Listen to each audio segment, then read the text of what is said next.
Paul, apôtre de Jésus-Christ par la volonté de Dieu aux saints qui sont à Éphèse et aux fidèles en Jésus-Christ, que la grâce et la paix vous soient données de la part de Dieu notre Père et du Seigneur Jésus-Christ. Béni soit Dieu, le Père de notre Seigneur Jésus-Christ, qui nous a bénis de toute bénédiction spirituelle dans les lieux célestes en Christ. En lui, Dieu nous a élus avant la fondation du monde pour que nous soyons saints et irréprochables devant lui. Il nous a prédestinés dans son amour à être ses enfants d'adoption par Jésus-Christ, selon le bon plaisir de sa volonté, pour célébrer la gloire de sa grâce dont il nous a favorisés dans le bien-aimé.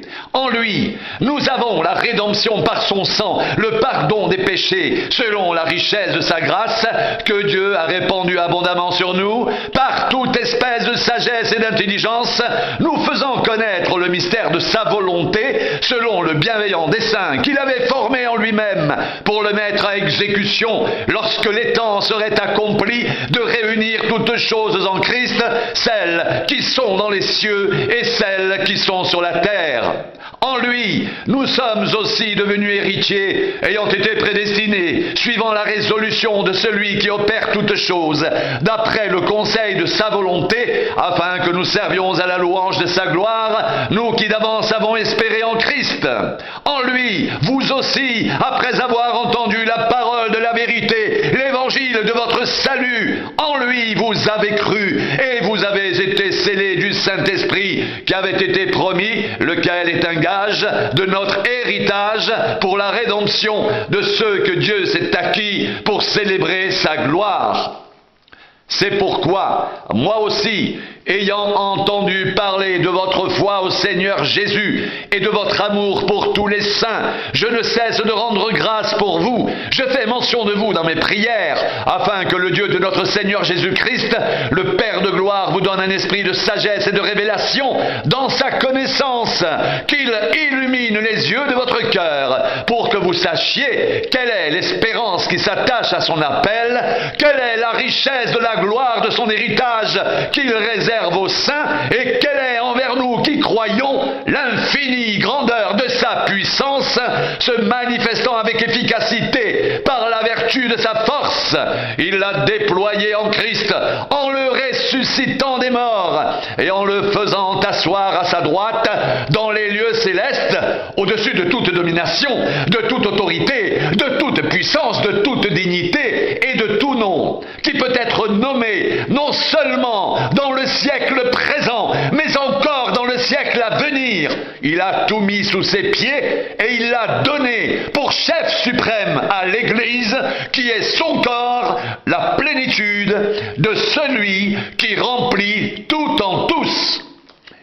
Vous étiez morts par vos offenses et par vos péchés, dans lesquels vous marchiez autrefois, selon le train de ce monde, selon le prince de la puissance de l'air, de l'esprit qui agit maintenant dans les fils de la rébellion. Nous tous aussi, nous étions de leur nombre, et nous vivions autrefois selon les convoitises de notre chair, accomplissant les volontés de la chair et de nos pensées, et nous étions par nature des enfants de colère comme les autres.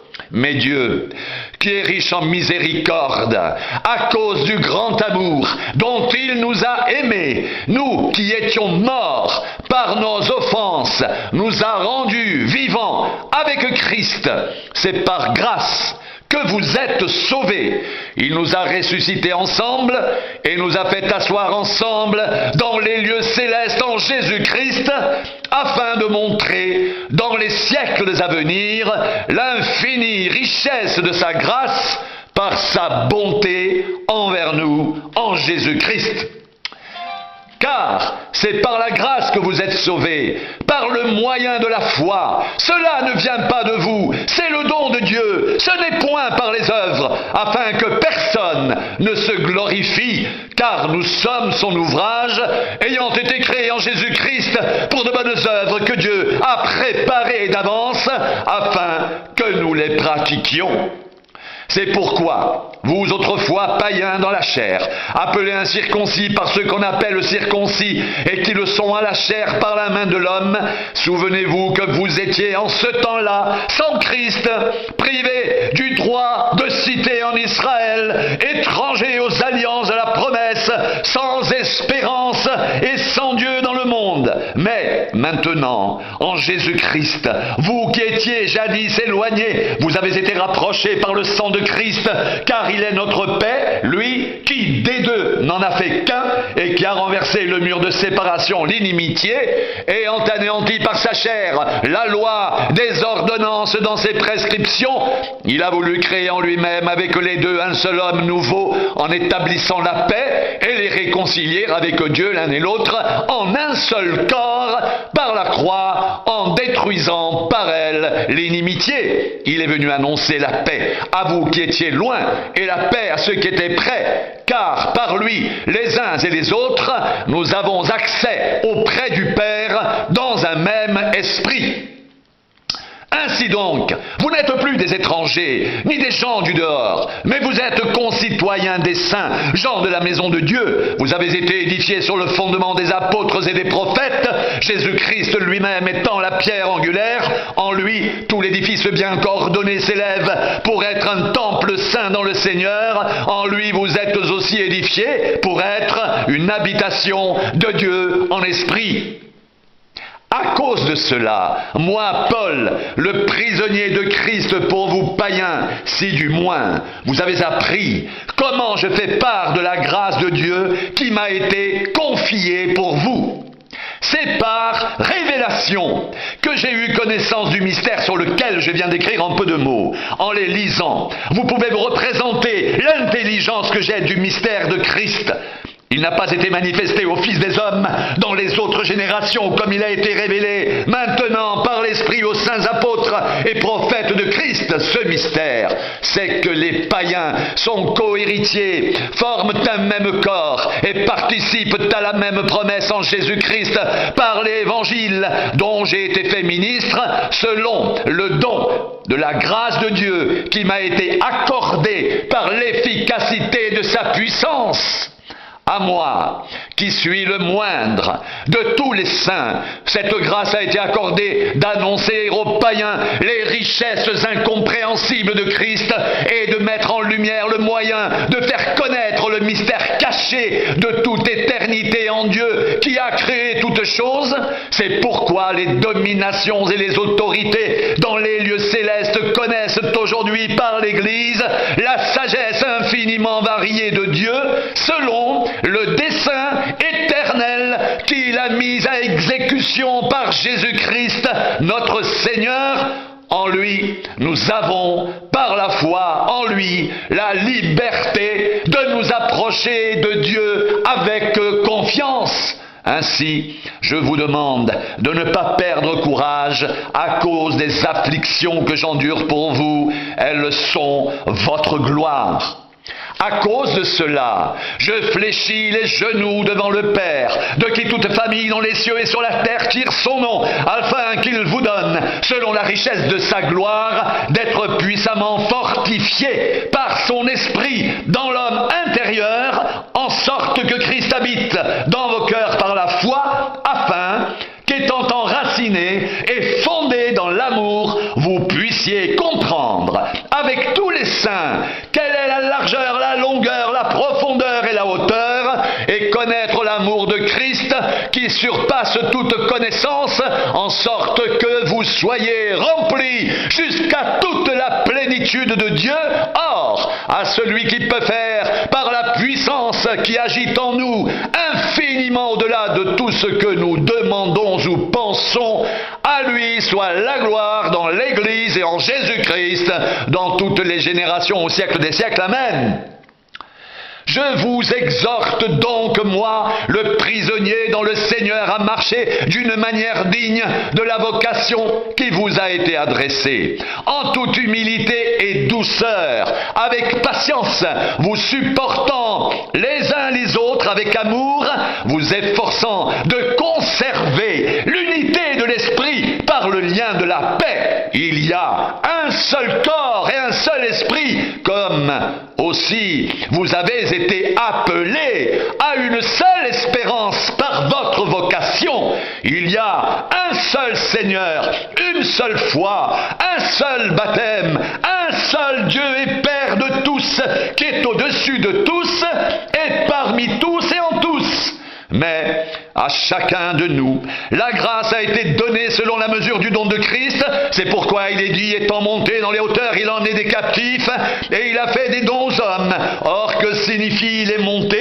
Sinon, qu'il est aussi descendu dans les régions inférieures de la terre. Celui qui est descendu, c'est le même qui est monté au-dessus de tous les cieux, afin de remplir toutes choses.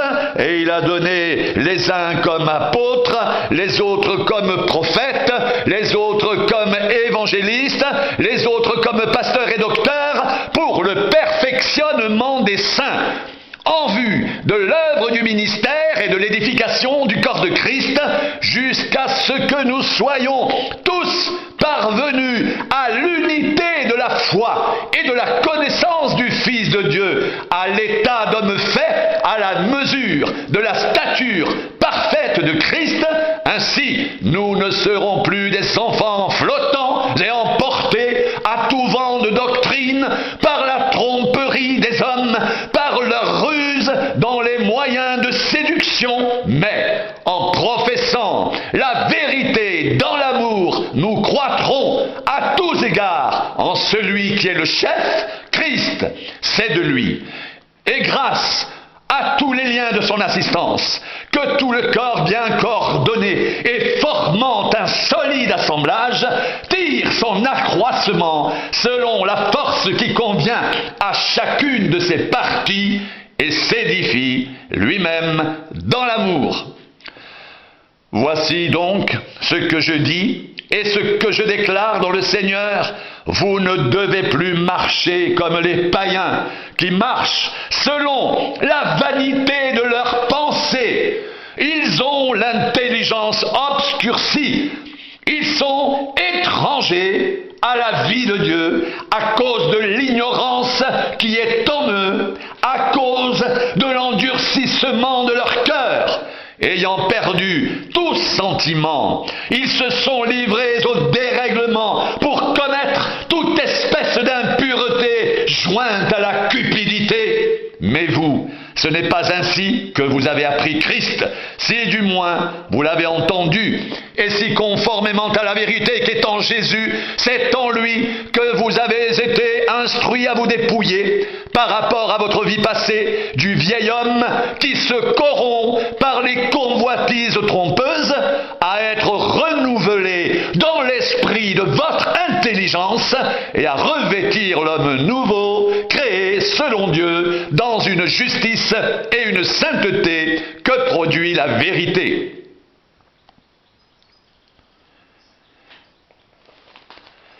Devenez donc les imitateurs de Dieu, comme des enfants bien-aimés, et marchez dans l'amour, à l'exemple de Christ qui nous a aimés et qui s'est livré lui-même à Dieu pour nous, comme une offrande et un sacrifice de bonne odeur.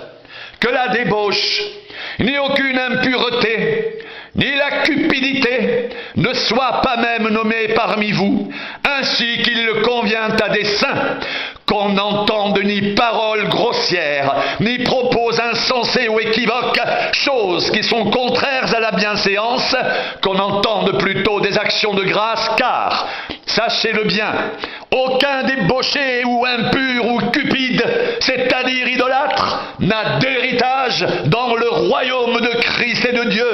Que personne ne vous séduise par de vains discours, car c'est à cause de ces choses que la colère de Dieu vient sur les fils de la rébellion. N'ayez donc aucune part avec eux. Autrefois vous étiez ténèbres, et maintenant vous êtes lumière dans le Seigneur. Marchez comme des enfants de lumière, car le fruit de la lumière consiste en toutes sortes de bonté, de justice et de vérité. Examinez ce qui est agréable au Seigneur, et ne prenez point part aux œuvres infructueuses des ténèbres, mais plutôt condamnez-les, car il est honteux de dire ce qu'ils font en secret. Mais tout ce qui est réprouvé apparaît en pleine lumière, car tout ce qui est ainsi manifesté est lumière.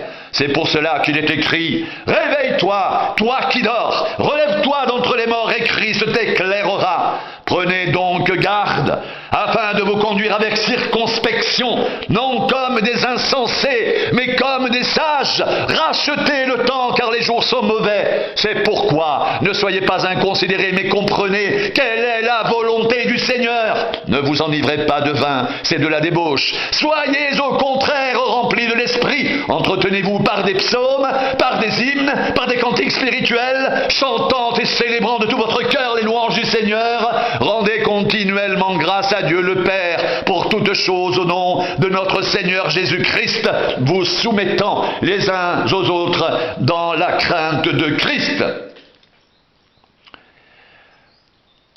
Au reste, fortifiez-vous dans le Seigneur et par sa force toute puissante. Revêtez-vous de toutes les armes de Dieu afin de pouvoir tenir ferme contre les ruses du diable. Car nous n'avons pas à lutter contre la chair et le sang, mais contre les dominations, contre les autorités, contre les princes de ce monde de ténèbres, contre les esprits méchants dans les lieux célestes.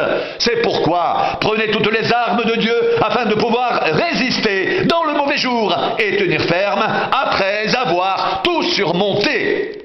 Tenez donc ferme, ayez à vos reins la vérité pour ceinture, revêtez la cuirasse de la justice, mettez pour chaussure à vos pieds le zèle que donne l'évangile de paix, prenez par-dessus tout cela le bouclier de la foi avec lequel vous pourrez éteindre tous les traits enflammés du malin. Prenez aussi le casque du salut et l'épée de l'esprit qui est la parole de Dieu. Faites en tout temps, par l'esprit, toutes sortes de prières et de supplications. Veillez à cela avec une entière persévérance et priez pour tous les saints. Priez pour moi, afin qu'il me soit donné quand j'ouvre la bouche, de faire connaître hardiment et librement le mystère de l'Évangile, pour lequel je suis ambassadeur dans les chaînes, et que j'en parle avec assurance, comme je dois en parler, afin que vous aussi vous sachiez ce qui me concerne, ce que je fais. Tychique, le bien-aimé frère et fidèle ministre dont le Seigneur vous informera de tout, je l'envoie exprès vers vous pour que vous connaissiez notre situation